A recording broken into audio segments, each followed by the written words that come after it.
called this film sadistic when it came out, unbearable, and the studio slashed his budget in half, forced him to make it an R rating, and audiences stayed away from it. And those that stayed away from it missed out on probably one of the most honest horror films that has ever been made about what happens when civilization collapses. And it's not because of the zombies, because the zombies in this film aren't the real threat. It's the people. George A. Romero's best zombie film bombed at the box office. And no, it's not Night of the Dead or Dawn of the Dead. Now, let me preface this by saying that I am a huge George A. Romero fan, okay? I love all of his films.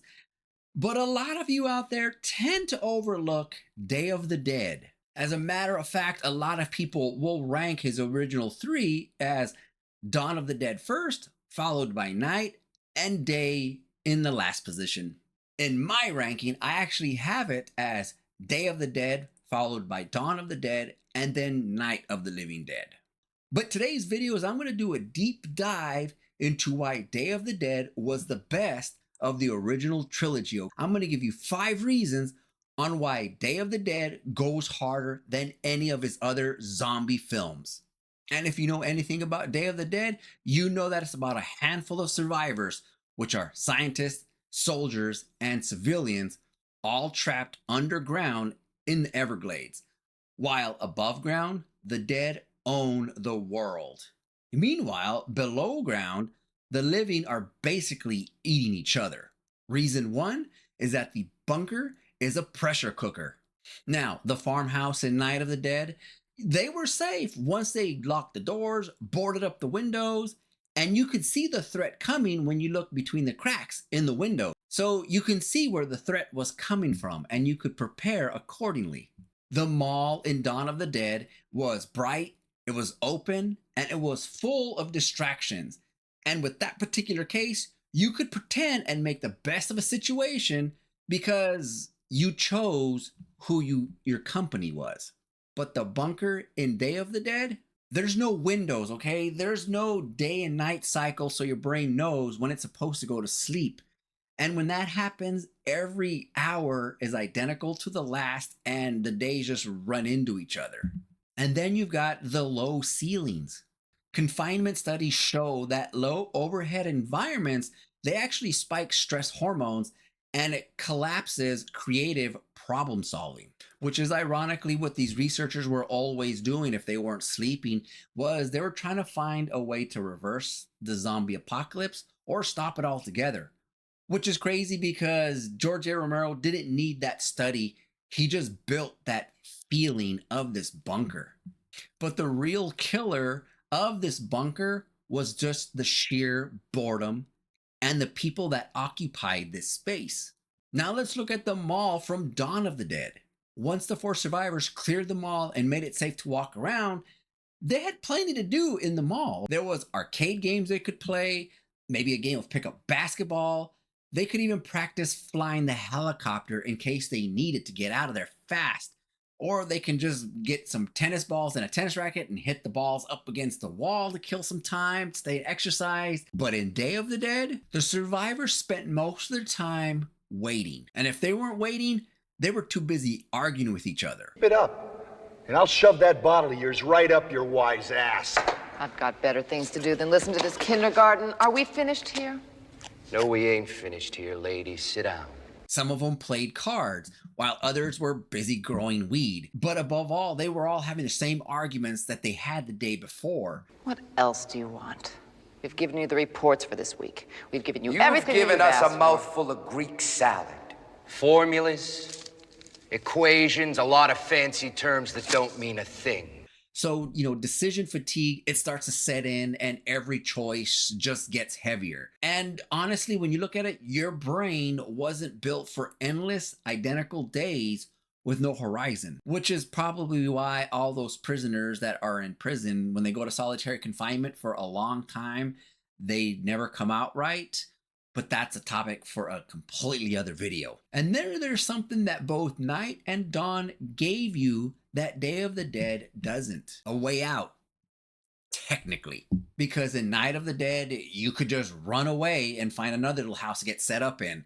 In Dawn, you could fly away, just find maybe another building to land on. But in Day of the Dead, the surface is death. So the bunker was their only option that they were ready for. So the horror in Day of the Dead wasn't dying.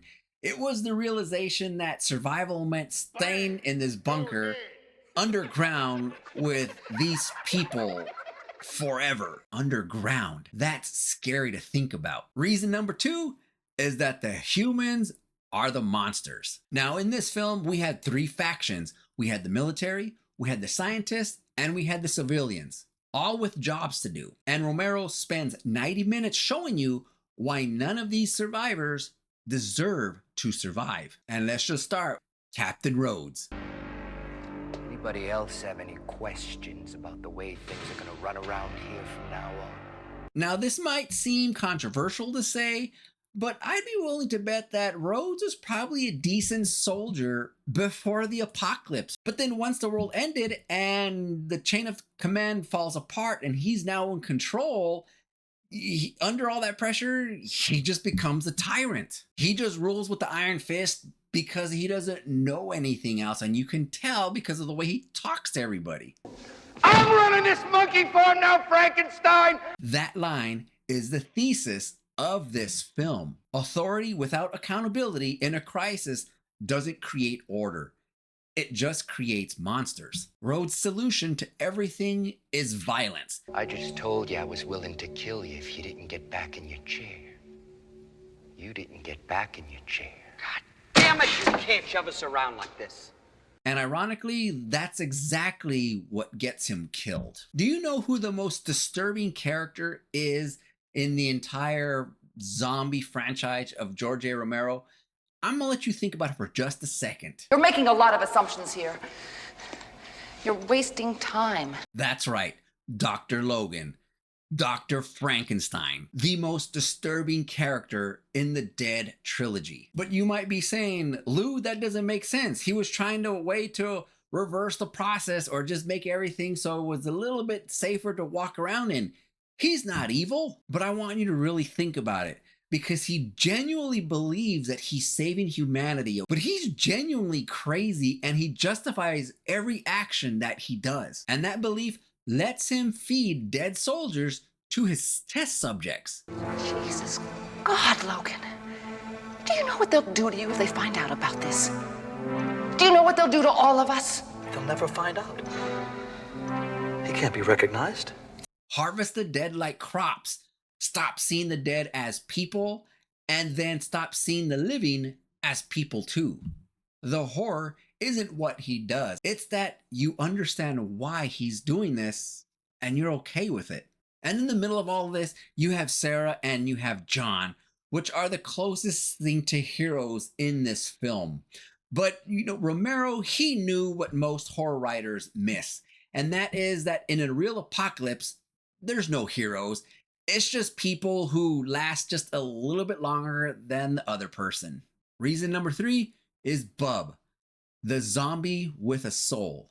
Now, before Day of the Dead, the zombies were mindless and they just shuffled around and they ate, but they were a force of nature to have to deal with. But Romero changed that with one character. Bub learns, he remembers, and ironically, he feels. Dr. Logan teaches him how to salute with conditioning at first, and then he gets a book, some headphones, and listen to some Beethoven.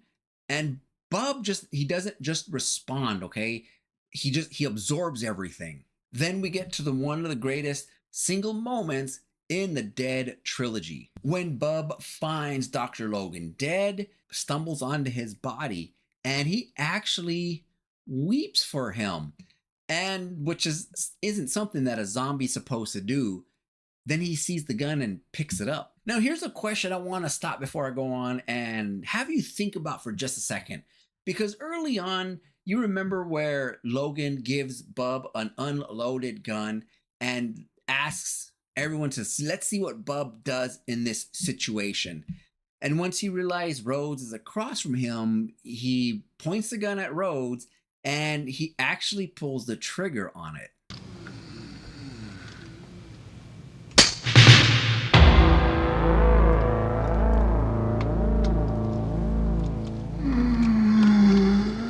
Now, my question is, who was Bub in real life? That could he read somebody just by looking at them and just tell that they were just a bad person? And in Bub's decaying brain, he was just doing the exact same thing he would have done, which is judge somebody and get rid of them. And then you get the infamous scene where Bub salutes after he shoots Rhodes. He salutes to Rhodes. Now, was this conditioning? Was he mocking Rhodes? Or in a subtle way, was it justice? It could be all three.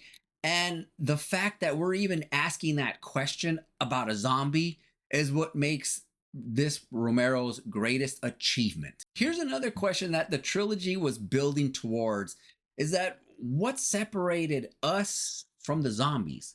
Because you had humans regressing, Rhodes was becoming an animal, Logan was just a machine justifying his actions, soldiers were just following orders without even thinking about it.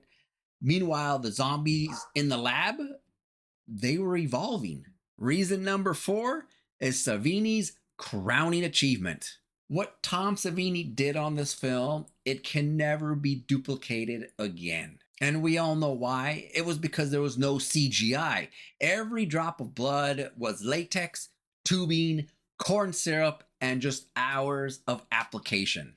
And if you go online, you can find a lot of really cool behind the scenes videos of the making of Day of the Dead, and it's really interesting to watch. Tom Savini, he just didn't make everything look real, okay? He made it to where it was telling a story. Like, for example, Rhodes' death is the payoff of the whole film. The tyrant was brought down by the violence that he actually worshipped. And probably one of the creepiest sounds you have ever heard in any horror movie is the throat tear.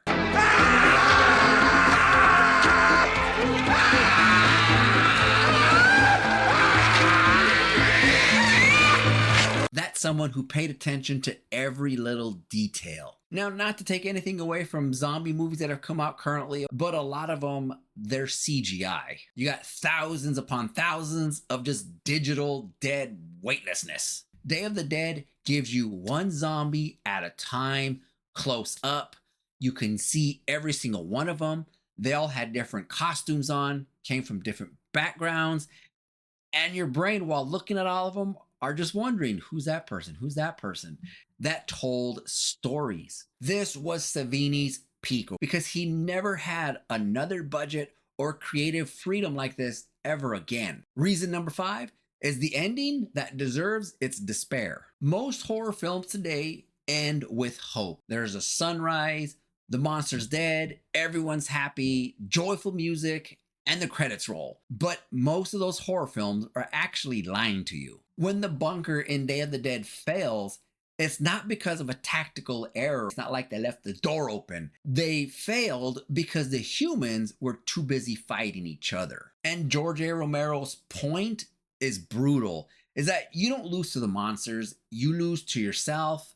The monsters just go and finish the job. Now you're probably saying, well, wait a second, man. They get in the helicopter, and when the movie ends, the 3 of them, Sarah, John, and McDermott, are on an island. Their son, they're fishing. Come on, that's a happy ending. But is it? Because most films, they give you hope because you can just rebuild and start over. But there's a little bit more to that ending scene because the world that they knew is gone.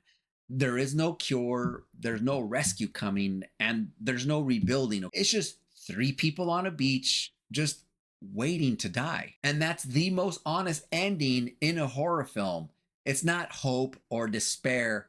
It's just surviving. And now let me be clear, because survival is not hope. Because hope lets you know that at some point it's going to get better. Survival just says, hey, I'm still breathing. I'm living another day, but that's all I really get. Which is why at the end of the film, you see Sarah pull out her sheet of paper and make her makeshift calendar, mark off an extra day because that's just another day that they happen to be alive. And ironically, a lot of modern horror is terrified to give an audience this feeling. Test audiences want an uplifting, joyful ending. But Romero, he didn't care. He respected you enough to just tell you the truth is that we don't need happy endings.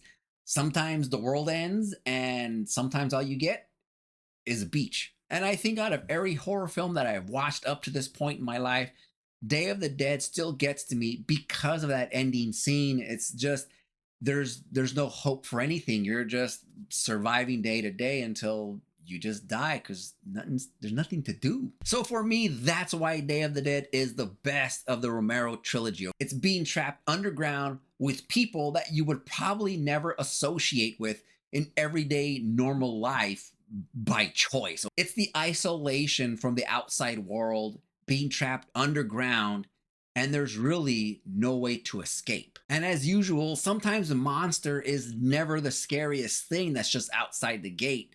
Sometimes it's what's sleeping next to you in the next room over. So there you have 5 reasons why the Day of the Dead is the best of Romero's trilogy. Day of the Dead is Romero stopped entertaining us and started telling us the truth. It's darker than Night of the Dead, and it's actually a little more honest than Dawn of the Dead. And almost 40 years later, it still hits harder than anything that has been made up to this point today. Drop a comment down below on what is your ranking of his original 3 zombie movies and why it hits you the hardest. So until next time, go check out my other videos. If you like what I did here, hit that subscribe button so you don't miss any of my horror topics that I put out weekly.